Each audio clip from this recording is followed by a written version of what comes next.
treating the Arab population as a whole, the Palestinian population as a whole, as an inferior race.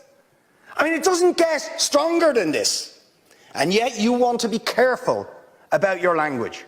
You're happy to correctly use the most strong and robust language to describe the crimes against humanity of Vladimir Putin, but you will not use the same strength of language when it comes to describing Israel's treatment of the Palestinians, when it is now being documented and detailed by two of the most respected human rights organisations in the world. And to be honest, anybody who looks honestly at the decades of brutal, inhumane persecution of the Palestinians, successive assaults on Gaza, the annexation of their land and territory, the systematic application of apartheid rules, you don't want to even use the word apartheid.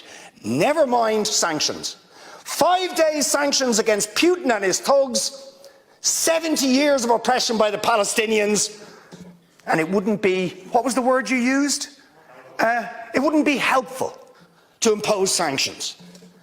Amnesty International are calling for Israel to be referred to the International Criminal Court for crimes against humanity.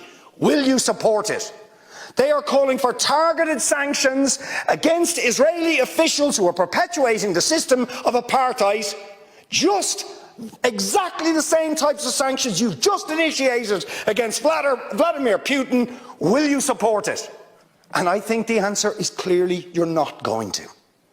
And then we ask the question, why? Saying it was intolerable, the thuggery and the warmongering and the brutality of Putin, you wouldn't stand for it, urgent action had to be taken. But we've got to be much more careful with the Palestinians.